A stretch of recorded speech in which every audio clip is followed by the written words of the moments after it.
What's your thoughts on the future of money? It's changing a lot, man, and I think that if you're not with it, you're going to get left behind.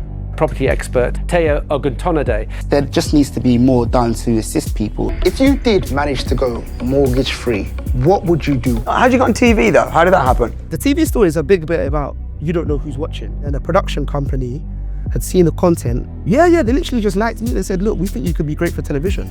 Asking questions is a hack of life. Like, you really need to be leaning on people that know what they're doing, and you can learn from their mistakes, so you don't have to make the same mistakes they did. How much did it help you in your business as a property investor studying economics? And be real. Nah, not much. Really? Nah, man, you gotta be. That's disappointing, man. So Tayo, great to connect with you, brother. Good to connect with you, man, always. So you've been TV, buying houses, educating people, also studied economics. What was that like? Yeah, economics, uni is crazy, isn't it? Because you don't know what your ROI in uni is going to be. But I think that with university in particular, a lot of it is just like your life lessons. It's like a test run on life uni, isn't it? Do you know what I'm trying to say? Yeah. But I think that the way that uni kicked in for me and kind of like aligned with property is that when I was in uni, I used to love to buy cars. Like I used to, every single summer, I'd stay back when everyone go home. I'd save up, buy a new car. But obviously with cars, they go down in value, innit? So when I came out of uni, I sold my TT and I said, what am I going to buy? And I'm like, economics student, let me buy something that goes up in value.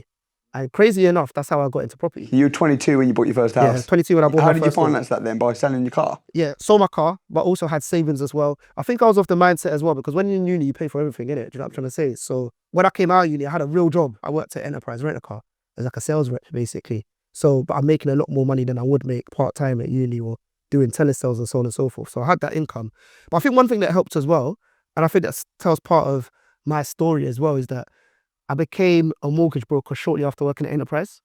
So I had like the education, which is key. Yeah. I'm helping people buy homes every single week Okay. at a high volume. Yeah. And that's when I realized that, do you know what? Don't get me wrong, money's a big part of the property game, but education is a big part of it too. Right. So when I got on, and I was only a mortgage broker for a year and a half, continued investing in property while working in banking, but I started creating content with my wife as well to show people that do you know what? How'd you get on TV though? How did that happen? Funny story. So the TV story is a big bit about you don't know who's watching. So when you're consistent, you just got to go, keep going for it, smashing it out. So I was creating YouTube content and putting it out there. And then a production company that was based in like North Wales had seen the content. And don't get me wrong, there wasn't bare views on it. There was like 2,000 views on it. On your YouTube channel? On that YouTube video. So that they just saw. liked you? Yeah, they literally just liked me. They said, look, we think you could be great for television. And then they told me to do like a screen test, which is where you do like a video recording of yourself, delivering like the opening credits of a TV show. Now, I've been self-filming everything for a long time on YouTube, so that's like kind of easy. So I sent it to them, they loved it. And then, yeah, fast forward, 4 seasons deep, TV show won a BAFTA, won a Broadcast Award, won an RTS Award. So yeah, man, for anyone watching, I always say you don't know who's watching, just keep smashing it out. What are you doing exactly on TV then? Yeah, great question. So I present on a TV show called The Great House Giveaway. I've presented on other TV shows. So, for example, I've done Make Your Move. That was a digital TV show of Channel 4 and Skipton. I've done another collaboration with Barclays and Channel 4. And I've done a few more TV shows. But one thing I love as well is I get to do news as well. So I've done BBC News, Good Morning Britain, Morning Live, Channel 5 News. So what do you think about property shows? Because like the thing I like about YouTube is you can just keep it super real. Yeah. There's no narrative, there's no agenda. Yeah. It's just, you can say whatever you want. Yeah. Whereas when I watch some of these TV shows like Homes Under the Hammer, like, don't get me wrong, they're cool, they're entertaining. Yeah. They do inspire people to get into property. Yeah. But sometimes when you're actually in the industry, you're a bit like, it's not like that. Absolutely. But this is it. Yeah, this is why I'm going to give you something to do in it. Go watch The Great House Giveaway. And I think you'll like it. Do you know why? Go on. What The Great House Giveaway does is that we pair up 2 strangers that don't know each other. We give them a budget and we give them a house. And they've got 6 months to do it up and try and sell it. If they make a profit, they get to keep it. But the people that we're pairing That's up, quite cool. the people we're pairing up is like a teacher and a dancer. And it speaks a lot of volume to the people that, there's a lot of us that sit at home and think that, yeah, we could develop a house if we had the money. Well, The Great House Giveaway puts that to the test. Yeah. It's like, go for it, do your thing, see if it's possible. Do you know a guy called Anthony Lavelle? Yeah, it's my guy. Is he? Because he's a friend of mine, and I say friend, we're potentially going to have a fight soon. Yeah, I see you calling him out, man. Yeah, call him out. Maybe, we'll see. But he said something really interesting. He said that most people think that their problem is that they don't have the money. But the hard bit in property is getting to the point where you need the money. Yep. And I think that's so true. I speak to so many people and they're like, oh, I don't have any money, or oh, I haven't got the deposit for a house. And it's like, yo, if I gave you the deposit, you wouldn't know what to do with it. Literally, and when you flip it on its head as well, to the people that say they don't have the money, I'll say that to them, if you find an insane deal, like 30% off, do you think you could get the money? And the answer for most of you is, of course. You'd find the money. So the money, don't get me wrong, it's a huge part of it. But the education and the ability to like build a network and find new people is a huge part of it as well. It's something that we teach all the time. What were the biggest things that you learned at uni studying economics? Because I'm tempted to, I don't know if you I probably don't know this because I don't really talk about it, but I'm studying at uni at the minute. I'm studying law because I just think that, I mean, most people go to uni to try and get a job. Yeah. Whereas me, I'm just a massive advocate for learning. I love learning. And I was looking at the economics degrees and stuff that they're doing. I was thinking, oh, I'd find that so interesting. I've read so many books and obviously I'm in economics every day. And I'm studying trends and base rate and everything like that. So how much did it help you in your business as a property investor studying economics? And be real. Nah, not much. Really? No, man, you got to be... That's disappointing, man. It is disappointing, but you see economics is a funny one because a lot of it is like theory. I think that you might be better off with like business studies or business administration. Economics is like... But you say that, but you've never done that. I was chatting with a guy this morning, my coach actually, Solomon Lafleur, he's a champion Muay Thai fighter. He did business studies and he said he didn't know anything about business. I hear you, but you see with economics here, you could do a whole dissertation on a theory and the theory... Your conclusion could be it's inconclusive. There's no answer. There wasn't enough evidence, and you can get it first. It's kind of like economics is a little bit like, okay, we're testing this theory. Did we do everything to test the theory?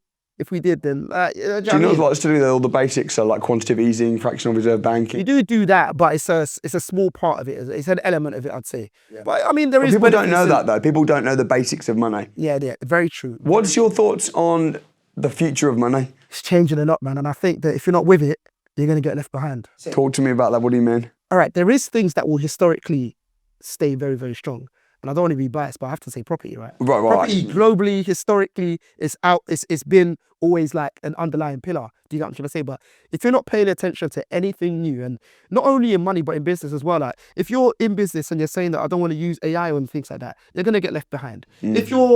Even if you're in property, but you're not paying attention to where money flows are going, you're not paying attention to how much people are using things like crypto, like how much that's increased in the last few years. And that can align in your property business. Did you see what happened to like Bitcoin when Trump was elected? Of course, I'm aware. Yeah, of course. You need to be aware. You studied economics, bro. Of course. It's funny, like you need to keep your ears to the ground basically, and just be aware of everything that's going on. And stuff like that can't be ignored. The amount of money that's in it. They said that when Trump was elected, 200 billion was added to the crypto market. Like ridiculous amount of money. Like you've got to be aware. How much would you recommend? Obviously, it's a personal question, but percentage of wealth being in cryptocurrencies? Very interesting question. I'm gonna cheat a little bit. Not cheat a little bit, but I have to say it depends on how educated you are. Does that make sense? If you're a casual, then it should be anything from 5% and below of your liquid money. But it's completely different if you're clued up. If you're really, really, really, really clued up, you're probably just going to go, you know what, Bitcoin. Well, I'm not clued up to the level to even be able to say that. Yeah, yeah. Well, you're absolutely right. Like a lot of people might just do Bitcoin and they might do 10x leverage on Bitcoin. So it makes sense when there's little moves in the market. So, I mean, those guys are clued up in it. But for the everyday person, the casual, I'd say 5% and less. Yeah, I would say 5% or less. I also think there's a chance, and I got a lot of people arguing with me about this. I didn't respond to the comments. I put this and everyone was going, all the crypto lovers were going absolutely mad. There's a lot of them. There's a lot of crypto lovers. And crypto's great. Crypto's the people's money. Yeah. But it wouldn't surprise me if the government banned crypto and make it illegal. And this is why you got to, like we said, you got to pay attention to what's going on with money. But also pay attention to other markets as well, man. Yeah. What type of property do you like most, and what are you personally investing in? Service accommodation is my main bag at the moment. Okay. I didn't start off with service accommodation though, and that's very, very interesting. I started off with simple buy-to-let. I remember, and that's when I've made my first YouTube video. And something I'm always very transparent on is like, when you're making content, you've got to be comfortable with who you are. At the time of making a video called 4 houses in 4 years, I knew that there were people that did 40 houses in New Year's. But you've got to be comfortable with the fact that people are going to follow you for your journey. There's always going to be someone doing better than you. Yeah, definitely. There's always going to be someone. And in the same breath, you do have to understand that in order to help people get educated in this video, because that's what I was doing in the video, educating, you're probably going to have to do a clickbaity title for people to want to click on it. And don't be scared and make it feels like you're bragging. Like you're making that title so people come and click on it, and it effectively. But it's not even you're clickbait. adding value. Clickbait will be if you say something and then they watch the video and it's not what you said. True. What you're talking about is catchy, grab people's attention. Catchy stuff, yeah. Yeah, exactly. But then give them what they clicked on. Yeah. So what do you do then? So right now you're buying properties and then just renting them out as serviced accommodation. Yeah. So a lot of my existing portfolio I converted to serviced accommodation. Yeah. You know, we've been in the game for a while, so things have been changing. Yeah, big time. Yeah. So you got to move with the market, and I think that's the key thing about a property investor. You got to change what you're doing. And then I also got a rent-to-rent portfolio as well that I do on serviced accommodation. And then with the serviced accommodation, sometimes I might pivot to supported living or social housing, basically, depending on the demand, effectively. I've got a rent-to-rent portfolio as well. Yeah. Yeah, I think and some people think that rent-to-rents gets a bit of a bad shtick, actually. It does, because there's no ownership around it. But at the same time, I think, especially for people that owned first and then went to rent, it's kind of like, we know that, look, the cash flow on this is Yeah, it's too good. to ignore. Yeah. The cash flow on this is too good to ignore. So yeah, I built my rent-to-rent portfolio after I bought, but even when I built my rent-to-rent portfolio, I'll be the first to admit that I was thinking maybe I should have built this earlier. Yeah. Maybe I should have built it alongside the portfolio that I was buying, like simultaneously from the get-go. Yeah. Where are you doing your rent to serviced accommodations? So rent service accommodation is typically in Kent and South East London. So you're not in Greater London? No. So in South East London, but not really like. What do you think about the restrictions in London with serviced accommodation? Do you think it's good, bad? Do you think it's going to spread out? Do you think it's going to become nationwide? How does it affect you and your business? So it doesn't affect my business in particular because, like I say, I'm kind of like on the South East and Kent effectively. Sure. However, generally speaking, I always give HMO as an example because I know you're in HMOs as well. Yeah. When they came in heavy on legislation around HMOs, it was a panic moment, but with all property investors that last the test of time, they know how to pivot, they know how to adjust things. And if you do things properly, a lot of the time you can abide by the legislation. Right. And then what happens after time is that it kind of just shakes out all of the charlatans from the industry. And then anybody that has a HMO within an Article 4 area already right now, they're laughing. Right. You've got gold basically. Yeah. Like you're literally laughing. So the same thing with service accommodation. So long as you're doing things correctly, a lot of the time that when they do, because they're talking about making it spread out in other areas and stuff like that. So long as you're doing things properly, you can last the test of time. It's right. And there's no reason why they wouldn't potentially give grandfather rights with service accommodation in the same way as they did with HMOs. Absolutely. Article 4. And I think it's interesting because the Conservative Party were very much banging on about bringing in legislation. It was under consultation for a long time, but Labour haven't mentioned it at all. It might be a couple of years, and then people are worried about what could happen, and meanwhile other people are out there making money. Mate, we, like I say, for people that have been in the game for a long time, we know these things take ages to get over the line. Often. If you're hearing about it, you're probably looking at, if you're hearing about it today, probably looking at 2 years before. Apart from, it looks like it's, unless it's stamp duty increase. Yeah. Then you hear about it today and it happens tomorrow. They took the mick with that one. They took the mick with that one. The budget announcement was like at 12:30, so they're basically saying, if you're not completing the next 4 hours, forget it. Mate, I had so many people that had properties that were supposed to complete the following day, and they got hit with the extra stamp duty. So it was nasty as well, I can't lie to you, because most completions take place on a Friday. And they did it on a Wednesday and said, if you're not completing by Thursday, forget it. So At least give us a week. There would have been so many people looking to complete on Friday. I know there were. And it's gone up by, in some cases, it's gone up by like 8K, 7K. Mate, it's crazy. now, if you buy a house now for 200 grand, which is like very cheap, especially in London and happening, you're getting hit with 10 grand stamp. Nuts. Which is absolutely mad. They also, about 6 months ago, scrapped the holiday relief, didn't they? That was another blow. And multiple dwelling relief. Yeah. Furnished holiday letters hit me a little bit, man, because yeah, it did, I think because I've got some properties in my personal name as well. Obviously, for tax purposes, it's a lot better when you've got them in a limited company. Pros and cons though. Some of them are really old, and that's why they were in my personal name. So furnished holiday let helped me out a lot with those ones in my personal name, because I basically get to circumvent them tax rules. But again, it was a preferential tax treatment, and now we've been brought in line with everybody else. So it's kind of like, yeah, but everyone else has got it rough with that. With Section 21, it's not a nice tax at all. Section 24, sorry. So with Focus, you've got your rent to rents, housing associations, you're buying properties.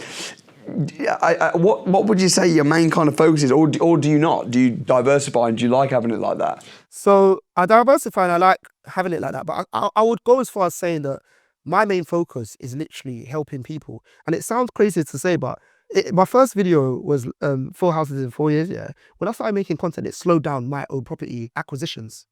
I have to say it did, but sometimes it's worth chasing your passion. And my passion has always been helping other people. And over time, I've learned that it's not only in property as well, it's in anything that I can help people with. So I can take my time speaking to a young person about employment. And I regularly, quarterly do like a free speaking engagement for a charity called 2020 Levels, which is just for young, underprivileged graduates that just need some direction on where to go. And while the delivery is on property, I'm always trying to drop life lessons in there as well, just to show people how to be. Like, I'm always telling people like little gems, but like sometimes I always say in our community, sometimes being a beggar is holding you back, when really what you should be doing is networking, asking people how they can help you.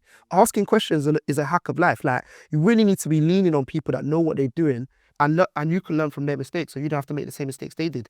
So yeah, I would say that our main thing is kind of like the education piece, because that's how everything came about as well.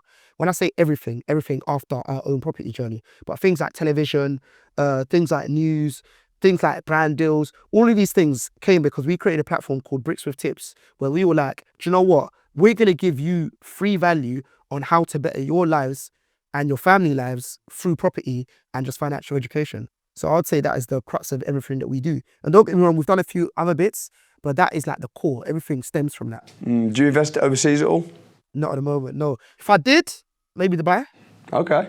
Maybe I'm actually from Nigeria, but Okay. I will say maybe Ghana. You know, I've got investments in Ghana. Nice. And I want to do Nigeria right now, because a lot of my I know a lot of people making good money in Nigeria. they are, but with Nigeria, you need people on ground. Yeah, while of I do course. have people everywhere, on ground, everywhere. If you're not investing even in the UK, if you're investing in the UK, you don't live there. You need people. A trusted agent and whatnot. I think so. Yeah. Yeah, I think so. Do you have staff in the UK, or do you just use management companies? Like, how do you systemize it? So I've got a virtual assistant for where service accommodation is concerned. I've got a virtual assistant. If anyone that does SA, you know that your cleaner is basically, when it comes to SA, your cleaner is basically your property manager as well. Yeah, They're the only ones that see the property basically. Yeah. So even when it comes to, I know like Airbnb brought in that verification thing where you got to write the number on the piece of paper and that. My cleaners did everything, because when they're an Airbnb cleaner, they understand that they're part of the business as well, basically. With any other properties that I've got that are not on Airbnb, I self-manage them. Really? Yeah. How much time on average does it take you per week to manage one property? Not a lot of time, not hardly any time at all. An hour, 10 hours? For my properties that are left on buy-to-let, I must be spending like 15 minutes per week on a property, if that. On buy-to-let or on SA? For my ones that are on buy-to-let, for my ones that are on SA, maybe about across the whole portfolio, rent to rent, and the ones that I own, maybe about 3 hours a week. But it's literally from my phone. That's systemized, And that's man. if they have any messages after the automated messages. So you don't have a manager. You have cleaners, Clears, channel manager. Channel, of course. Of course. Yeah. Who do you use? Uplisting. Okay, good. Yeah. Because Uplisting has so many things in it as well. Automated messages, a check-in ID, taking deposits. Have you tried other ones or? I haven't. I'll be honest. We got a good relationship with the Uplisting people as well. We love Uplisting. Yeah, we love Uplisting. We have Vivo kind of as our preferred supplier. Okay, yeah. And then Uplisting as well. Yeah. Uplisting are good. That's sometimes I tell people, because we actually help people get into service accommodation as well. And some of the things I say to them is that, okay, cool, I bought a property in Hull in February 2023. That property is on service accommodation. Since I bought it, I haven't been back up there to the property. Yeah, because it's just systems and stuff basically. And you can use all of the tools. I've got Lockbox up there, but whether it's Keyness, whether it's Price Labs, whether it's Turno, whether it's Uplisting or Avivo, all of these different things, they can all help you manage it. So like some of the messages, so this week, some of the messages I actually had to go in and actually actively work on it, because like sometimes you have to guess that's particular about certain things. So they've seen the automated message, but they're like, oh, is it a quiet area? And I might answer that, or my VA might answer it. And that's the kind of things that I might do basically. So what's people's biggest problem, mindset-wise, about being successful, getting into property? Maybe they see you and they're like inspired, but what do you think holds people back the most? It's all the typical things that comes into being someone who does business in general, right? They just need to overcome. Sometimes they need proof of concept, but they just need to overcome their fears. And they need to be comfortable with the fact that any business takes risk as well. So for example, sometimes people talk about service accommodation, yeah? And they'll say that, how do I know that this is gonna let out on a nightly rate? But the person that asked that question is comfortable with buy-to-let. And I say, imagine if someone asked you, you're buying a buy-to-let in this area, how do I know that I'm gonna get a tenant? They said, yeah, that's a crazy question. I said, that's how I feel when you're asking me about service accommodation. That's true. That's how I feel when you're asking me about it. Bro, the difference is with buy-to-let is if you've got a tenant that doesn't pay, you're talking months. Yep. Whereas with service accommodation, I have more headaches with my buy-to-let property. Of course, always. Than my service accommodation. And I've had a lot more service accommodation units now. Yeah, always.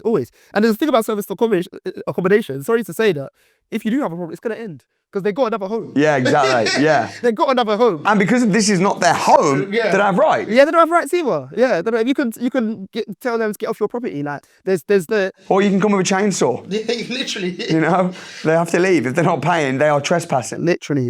And I think that's why a lot of people are getting into it, because it's a short let agreement. You sign a contract. There's no AST. There's no reason that they should stay there. If you wanted to enforce it, you can get them out. Playing devil's advocate then.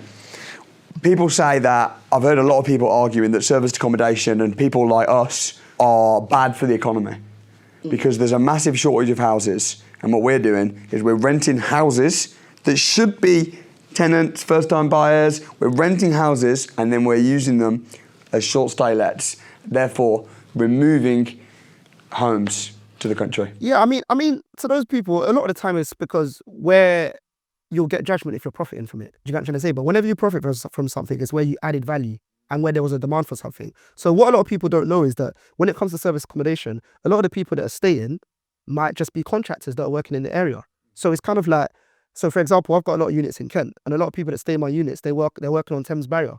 So it's like, where are these people going to stay otherwise? We're actually providing a service for them. And the funny thing is with a lot of these things as well, if we were a government entity, or a corporate entity, you wouldn't face that scrutiny. It's because you're an individual, basically.